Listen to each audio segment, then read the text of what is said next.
भारत माता की जय। जय माँ भारती, जय भारत राष्ट्र।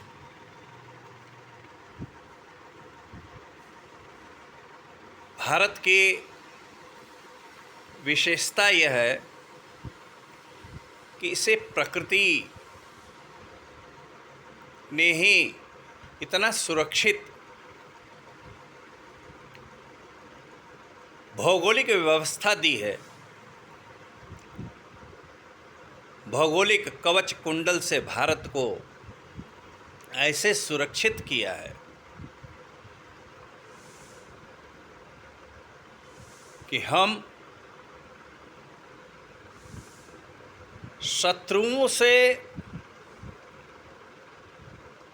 सुरक्षित रहने के लिए यदि केवल सतर्क भी रहे तो भी भारत सुरक्षित है। तीन ओर से समुद्र और एक ओर से पर्वतों की श्रृंखलाएं,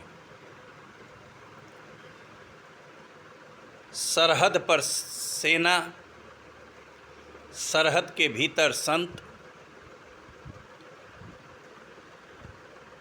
लड़ते रहते हैं भारत की रक्षा के लिए। भारत के संस्कृति, संस्कार, शिक्षा, पुरखों पूर्वजों की परंपराएं, गुण कौशलता, सबको ये संत सनातन समय समय पर गांव-गांव जाकर अलख जगाते रहते हैं। दुर्भाग्य ये है कि स्वतंत्र भारत के इतिहास में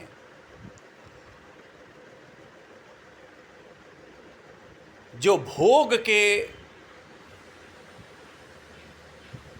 विलास के, काम के, विषय के, वासना के अधीन थे, उन्होंने इस भारत के संविधान की धारा को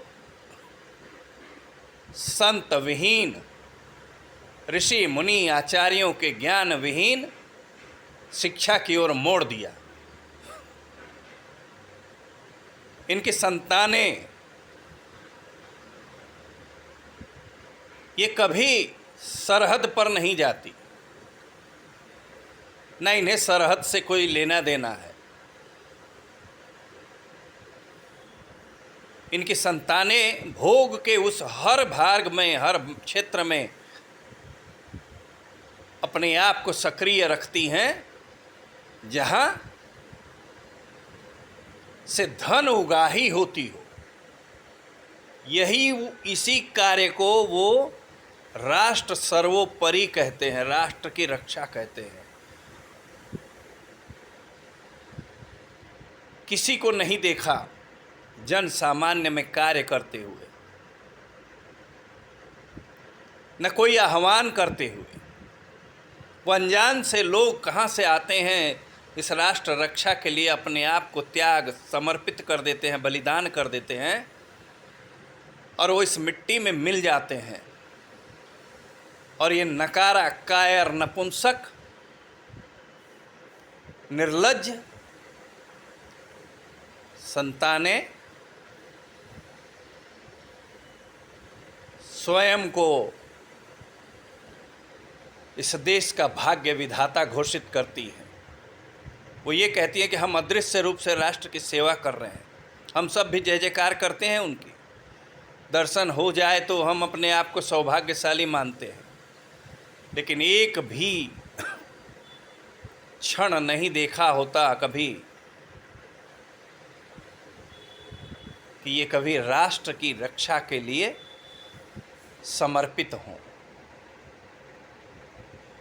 साधारण से मोहल्लों में, गलियों में रहने वाले कार्यकर्ता अपने आप को तन मन धन से समर्पित करते हैं तो सत्ताएं सिंहासन पर बैठती। और आज उन कार्यकर्ताओं की वो दशा है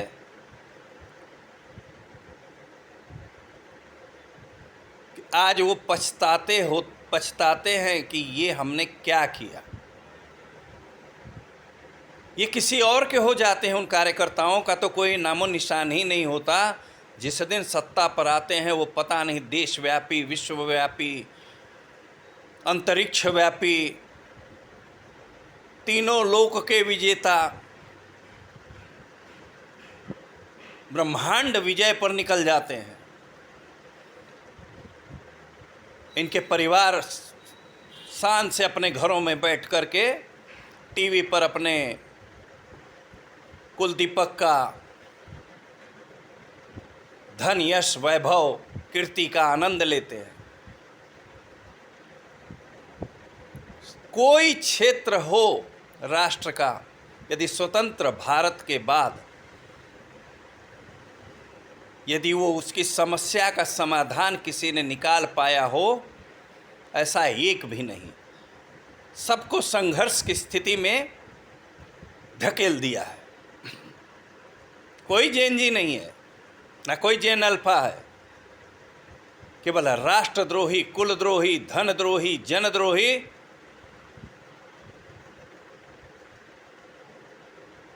ये समस्त भारत पर ऐसे बैठ गए हैं जहां पर राष्ट्रनिष्ठ सोच ही नहीं सकता। ये समस्या को निर्माण करने वाले लोग हैं, समस्या का निराकरण कभी नहीं कर पाएंगे। ये कोई समस्या नहीं है इस देश में, एक भी समस्या ऐसी नहीं है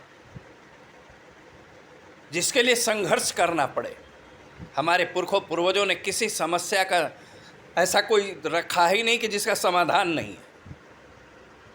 इन्होंने समस्या निर्माण करने का ही बीड़ा उठाया है। सत्ता में रहना है तो समस्या को बनाए रखना है। यदि समाधान कर दिया, और इनसे समाधान होना भी नहीं है, क्योंकि ये स्वयं समस्या से ही उत्पन्न हुए हैं और स्वयं समस्या है। यह राष्ट्र का दुर्भाग्य है और ये सदैव यह राष्ट्र ऐसे ही राष्ट्रद्रोहियों के कारण सदैव संकट में रहा है। राष्ट्रजन चिंतन करें, ये जाति, पाति, धर्म ये अपने जीवन के चरित्र निर्माण के लिए है, संघर्ष के लिए नहीं है। और यदि इसमें आप उलझ गए, जो ये उलझाना चाहते हैं केवल अपनी सत्ता के लिए, अपने सुख भोग के लिए,